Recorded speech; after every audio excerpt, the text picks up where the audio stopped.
everyone, myself Nisha Goel. Welcome to my YouTube channel Zoology by Nisha. तो अपनी दो gland रही कौन कौन से, एक तो पैनक्रियाज और दूसरी एड्रिनल ग्लैंड। तो आज अपन पैनक्रियाज के बारे में देखे थे। अपन ने चैप्टर की स्टार्टिंग के अंदर देखा था जो पैनक्रियाज थे वो कौन सी ग्लैंड थी, हेट्रोक्राइन ग्लैंड थी। जिससे कितने पार्ट होते हैं पैनक्रियाज के? दो पार्ट, एक तो कौन सा एक्सोक्राइन पार्ट और दूसरा एंडोक्राइन पार्ट। जो एक्सोक्राइन पार्ट है वो क्या रिलीज करता है? Pancreatic juice. और जो एंडोक्राइन पार्ट है वो क्या रिलीज करता है? हार्मोन। तो अपन देखेंगे जो एक्सोक्राइन पार्ट है उसकी यूनिट को अपन क्या बोलते हैं? एसिनस, या फिर इसको प्लूरल के अंदर बोले तो एसिनाई। जो पैनक्रियास जो ग्लैंड है इसका कितना परसेंटेज होता है? 98 से 99% जो क्या रिलीज करता है? Pancreatic juice. और जो एंडोक्राइन पार्ट है उसकी अपन यूनिट को क्या बोलते हैं? Islets of Langerhans. मतलब एंडोक्राइन पार्ट की यूनिट को बोलते हैं आइलेट्स ऑफ लैंगरहैंस। अपने एंडोक्राइन पार्ट के अंदर कितनी आइलेट्स ऑफ लैंगरहैंस? 1 से 2 मिलियन, मतलब 10 से 20 लाख। और ये पैनक्रियास का कितना परसेंट है? 1 से 2%। ये क्या रिलीज करता है? हार्मोन। इसमें 3 टाइप की सेल्स होते हैं। कौन कौन सी? अल्फा, बीटा और डेल्टा सेल्स। जो अल्फा सेल्स है वो कौन सा हार्मोन रिलीज करते हैं? ग्लूकागोन। Beta cell insulin. और जो डेल्टा सेल है वो कौन सा रिलीज करते हैं? सोमेटोस्टेटिन। ये क्या करता है? सोमेटोस्टेटिन है जो अल्फा और बीटा सेल को क्या करता है? रेगुलेट करता है। अब अपन ग्लूकागोन और इंसुलिन की जो कंपेरेबल स्टडी पढ़ते हैं, ठीक है। तो एक तरफ अपन ग्लूकागोन के बारे में देखेंगे, दूसरी तरफ इंसुलिन के बारे में। जो ग्लूकागोन है कौन सिक्रेट करता है? Alpha cells. और जो बीटा सेल्स है वो जो इंसुलिन है उसको कौन सिक्रेट करता है? Beta cells. जो ग्लूकागोन है वो क्या करता है? ग्लूकागोन है वो अपने ब्लड के अंदर ग्लूकोज के लेवल को इंक्रीज करता है। और इंसुलिन क्या करेगा? अपने ब्लड के अंदर ग्लूकोज के लेवल को डिक्रीज करेगा। तो ये क्या करता है? इंक्रीज ब्लड ग्लूकोज लेवल और ये डिक्रीज ब्लड ग्लूकोज लेवल। तो ये ब्लड में ग्लूकोज के लेवल को इंक्रीज करता है। तो ये क्या है? Hyperglycaemia hormone. ये क्या है? Hypoglycaemia glycaemic hormone. अब देखे कि मतलब ये जो है ग्लूकागोन ये ब्लड में ग्लूकोज के लेवल कैसे इंक्रीज करेगा? तो ये क्या करेगा? अपनी बॉडी के अंदर अपने को पता है कि जो लीवर है या फिर अपने जो मसल्स है उसके अंदर क्या स्टोर रहता है? ग्लूकोज, मतलब उसके अंदर ग्लाइकोजन स्टोर रहेगा। तो ये क्या करेगा? ये ग्लाइकोजन को किसमें ब्रेक कर देगा? ग्लूकागोन ग्लूकोज के अंदर। ये जो ग्लाइकोजन है वो लेकर कहां से? क्या अपनी मसल्स से लेकर या फिर अपने लीवर से लेकर? अपने जो मसल्स है वो तो ग्लाइकोजन देगी नहीं। क्यों? क्योंकि अपने को लोकोमोशन है, मूवमेंट के अंदर ग्लाइकोजन की रिक्वायरमेंट है। जब अपने एक्सरसाइज करते हैं उसके अंदर भी अपने को ग्लाइकोजन की रिक्वायरमेंट है। उस टाइम जब ग्लाइकोजन, मतलब कि अपनी जो बॉडी है उस टाइम क्या करे? एक्सरसाइज के टाइम ग्लाइकोजन को ब्रेक करके ग्लूकोज बनाएगी। तो मसल्स का जो ग्लाइकोजन है वो तो उस टाइम चाहिए अपने को। तो फिर अपना जो ग्लाइकोजन है वो कहां से आएगा? अपने लीवर से आएगा। तो ये मेन किससे वर्क करता है? अपना हिपेटोसाइट सेल्स पे। तो मेनली एक्ट ऑन हिपेटोसाइट। तो वहां से क्या लेगा? ग्लाइकोजन लेगा। ग्लाइकोजन को किस में चेंज कर देगा? ये ग्लूकोज में। तो इसको अपन क्या बोलते हैं? ग्लाइकोजन को किस में चेंज करता है? ग्लूकोज में। तो क्या बोलते हैं? ग्लाइकोजन का क्या हो रहा है? लाइसिस हो रहा है। इसलिए अपन बोलते हैं ग्लाइकोजिनोलाइसिस। या फिर ये जो प्रोटीन या फैट को किस में तोड़ देगा? ग्लूकोज के अंदर तोड़ देगा। तो उसको क्या बोलते हैं? ग्लूकोनियोजेनेसिस। मतलब ग्लूकोज बन रहा है लेकिन किसी नॉन कार्बोहाइड्रेट प्रोडक्ट से बन रहा है। तो उसको हम बोलते हैं ग्लूकोनियो। कोई नया ही प्रोडक्ट है जो कार्बोहाइड्रेट नहीं है, कार्बोहाइड्रेट के अलावा है। जो कौन है? प्रोटीन और फैट, जिससे क्या बन रहा है? ग्लूकोज बन रहा है। तो इसको हम बोलते हैं ग्लूकोनियोजेनेसिस। और थर्ड ये क्या करते हैं कि अपनी बॉडी है वो क्या कर रही है? ग्लूकोज को ले रही है। अब अपने को क्या करा? ब्लड में ग्लूकोज को बढ़ाना है। तो अपने जो सेल्स है उसको बोलेगा कि भाई तुम ग्लूकोज को कम ले, अपने को ब्लड के अंदर ग्लूकोज बढ़ाने। तो ये जो सेल का जो ग्लूकोज का जो अपटेक है उसको क्या करता है? डिक्रीज कर देता है। तो ये क्या करता है? Reduce cellular uptake and utilisation of glucose.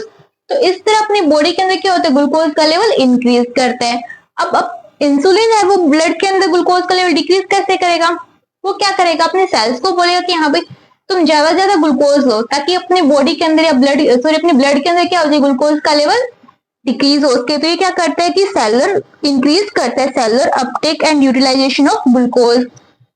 और क्या करता है ये ग्लूकोज जो अपनी बॉडी के अंदर था उसको वापस किस में चेंज कर देता है? ये ग्लूकागोन के अंदर। जिससे क्या होता है? अपने ब्लड के अंदर ग्लूकोज का लेवल कम हो जाए, जिसको अपन क्या बोलते हैं?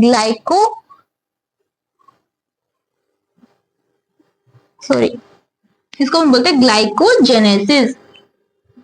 ग्लाइकोजेनेसिस। किसका ग्लाइकोजन का क्या हो रहा है, फॉर्मेशन हो रहा है, किससे, ग्लूकोज से ग्लाइकोजन का फॉर्मेशन होगा, जिससे अपने ब्लड के अंदर जो ग्लूकोज का लेवल है क्या होगा, डिक्रीज होगा, जिसको अपन क्या बोलेंगे, ग्लाइकोजेनेसिस। या फिर क्या करेगा, ग्लूकोज को किसमें ब्रेक कर देगा, फैट के अंदर। ग्लूकोज से क्या बना देगा, फैट बना देगा, जिसको अपन क्या बोलते हैं, लाइपोजेनेसिस। मतलब ग्लूकोज से क्या बन रहा है, फैट बन रहा है। तो किस पे वर्क कर रही है, अपनी मतलब ग्लूकोज से ग्लाइकोजन बन रहा है, तो ग्लाइकोजन कहाँ जाके स्टोर होगा, अपने लीवर के अंदर जाके स्टोर हो जाएगा। तो किस पे वर्क किया इसने, अपने लीवर की सेल से, मतलब हिपेटोसाइट पे वर्क किया। दूसरी तरफ ये क्या बन रहा है, ग्लूकोज से फैट भी बन रहा है, तो फैट बन रहा है, कहाँ जाके स्टोर होगा, अपने जो एडिपोसाइट जो सेल है उस पे जाके स्टोर हो जाएगा। तो किस पे वर्क किया इसने, एडिपोसाइट पे वर्क किया, तो mainly act on hepatocyte and adipocyte. तो इस तरह अगर अपने ब्लड में ग्लूकोज का लेवल इंक्रीज या फिर डिक्रीज होता है, इनको कौन दोनों मेंटेन, ग्लूकागोन और इंसुलिन क्या करते हैं, उसको मेंटेन कर देता है। तो इंक्रीज हो गया अपने ब्लड के अंदर, तो उसको कौन डिक्रीज करेगा, इंसुलिन। अगर डिक्रीज हो गया तो उसको कौन इंक्रीज कर देगा, ग्लूकागोन। तो ये दोनों क्या एक दूसरे के एंटागोनिस्टिक हार्मोन है। तो अब तक अपन ने कौन कौन से देखे, एमएसएच और मेलेटोनिन देखा, वो भी एंटागोनिस्टिक था। पैराथायराइड और थायरोकैल्सिटोनिन या फिर कैल्सिटोनिन देखा, जो किसके लेवल को मेंटेन करा था, कैल्शियम के लेवल को। ये भी क्या हुआ, एंटागोनिस्टिक हुआ। अपन ने एक्सक्रीशन वाले चैप्टर के अंदर एएनएफ और एल्डोस्टेरोन देखा था, जो ब्लड प्रेशर को कंट्रोल करता है, वो भी क्या एक दूसरे का एंटागोनिस्ट है, जिसको अपन ना आगे देखने वाले, ठीक है। अब ग्लूकागोन और इंसुलिन देखा, वो भी क्या एक दूसरे का एंटागोनिस्टिक हार्मोन है। अब अपन आगे देखेंगे, अगर मानो कि अपने ब्लड के अंदर क्या हुआ, इंसुलिन कम हो गया। इंसुलिन क्या कर रहा है, ब्लड में ग्लूकोज के लेवल कम कर रहा है। अब ब्लड के अंदर इंसुलिन कम हो गया, अपना इंसुलिन हार्मोन कम हो गया, तो ब्लड के अंदर क्या होगा, ग्लूकोज का लेवल बढ़ जाएगा। अगर मतलब कब बढ़ेगा, जो अपने मतलब इंसुलिन अपने ब्लड के अंदर लंबे समय तक क्या रहे, कम रहे, तो क्या होगा, अपने ब्लड के अंदर ग्लूकोज का लेवल बढ़ेगा, जिसको अपन क्या बोलते हैं, हाइपरग्लाइसेमिया। अगर लंबे समय तक ब्लड के अंदर इंसुलिन कम रहा तो क्या होगा, अपने को क्या हो जाएगा, हाइपरग्लाइसेमिया। इसको अपन क्या बोलते हैं, डायबिटीज मेलाइटस। इसके अंदर क्या होगा, अपने ब्लड के अंदर ग्लूकोज का लेवल बढ़ेगा। अगर ब्लड के अंदर ग्लूकोज का लेवल बढ़ गया, अगर अपने ब्लड के अंदर ग्लूकोज का लेवल 180 मिलीग्राम पर डेसिलीटर से ज्यादा हो गया, तो वो ग्लूकोज कहाँ जाएगा, अपने यूरिन के साथ बाहर आना स्टार्ट हो जाए, जिसको अपन क्या बोलते हैं, ग्लाइकोसूरिया। अब इंसुलिन क्या बनवा रहा था, मतलब फैट, इंसुलिन क्या कर रहा था, ग्लूकोज से फैट बना रहा था। अब इंसुलिन कम हो गया तो फैट क्या हो जाएगा, डिस्ट्रॉय होना या फिर टूटना स्टार्ट हो जाएगा। जिससे क्या होगा, फैट टूटेगा तो क्या बनी, कीटोन बॉडी बने। कीटोन बॉडी वो कहाँ जाएगी, अपने यूरिन के साथ बाहर आएगी। इससे अपने यूरिन के अंदर क्या होगा, कीटोन बॉडीज प्रेजेंट हो, जिसको अपन क्या बोलेंगे, कीटोन्यूरिया। तो ये अपनी हुई पैनक्रियाज। अपन आगे किसके बारे में देखेंगे, एड्रिनल ग्लैंड के बारे में। पैनक्रियाज के अपने दोनों पार्ट्स देखे, एक्सोक्राइन और एंडोक्राइन। एक्सोक्राइन के बारे में अपने थोड़ा ही देखा, क्योंकि अपने चैप्टर मतलब इस चैप्टर के अंदर नहीं, इस चैप्टर के अंदर मेनली कौन है, एंडोक्राइन वाला पार्ट। एंडोक्राइन पार्ट के अंदर अपन ने ग्लूकागोन और इंसुलिन की डिटेल स्टडी की, और इंसुलिन अगर कम हो जाए उससे कौन सी डिजीज होती है वो अपन ने देखा, जो अपनी एनसीईआरटी के अंदर है, ठीक है। वीडियो अच्छी लगी तो उसको लाइक करें, शेयर करें, सब्सक्राइब करें। Thank you.